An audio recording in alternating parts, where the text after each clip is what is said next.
People visit national cemeteries to enjoy the pristine grounds or to visit a loved one. As they walk by, they often don't realize how much history there is behind the headstones that's around them.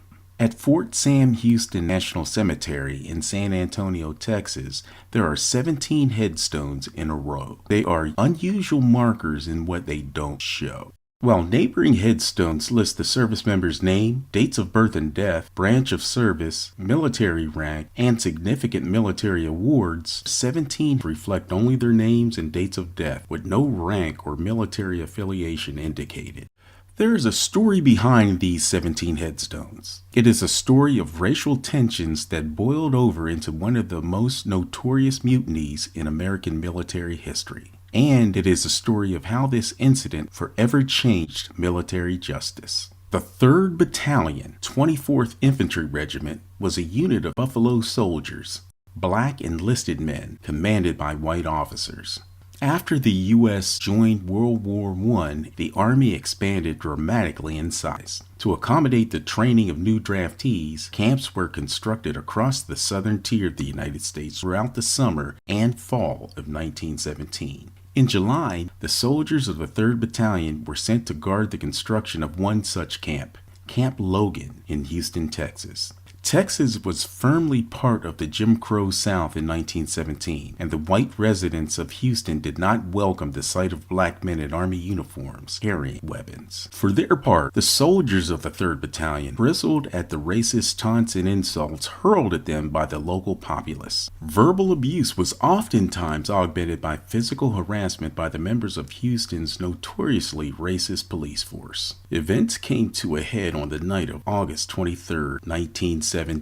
Earlier that afternoon, a respected non-commissioned officer from the 3rd Battalion was beaten, shot at, and detained by Houston police while outside Camp Logan. Rumors spread among the troops like wildfire. Though the soldier was released by the police, some of his comrades believed he had been killed. Others believed a white mob was descending upon Camp Logan to attack the troops.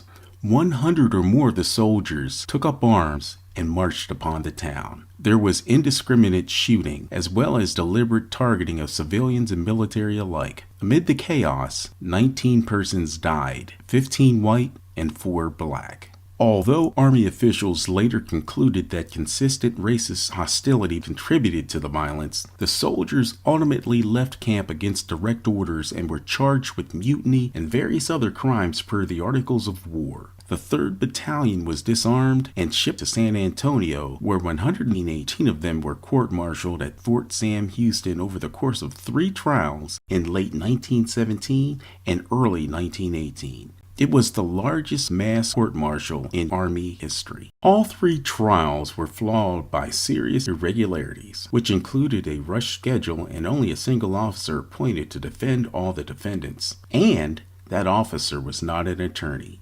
Only 7 were acquitted. 91 soldiers were sentenced to prison and 19 executed. Many criticized the first set of executions as the equivalent of a federal lynching, and the public outcry led to the Army implementing an immediate change to the Articles of War in January 1918. The change prohibited future executions without War Department review, and all military death sentences in the continental United States would require presidential review. Of the 16 soldiers sentenced to death in the 2nd and 3rd courts-martial, President Wilson approved the execution of 6 and commuted the sentences of 10. All 19 were hanged and then buried at Salado Creek in unmarked graves near Fort Sam Houston, where they'd been tried and imprisoned. 2 of those executed had their bodies claimed by their families. The remainder were ultimately reburied in the Fort's Post Cemetery in 1937. As a result of their trial and sentencing, the soldiers' headstones reflect only their names and dates of death. The National Cemetery Administration is committed to telling the story of the Houston mutineers and the 17 soldiers who rest there in a single row, with only their names and dates of death to mark them.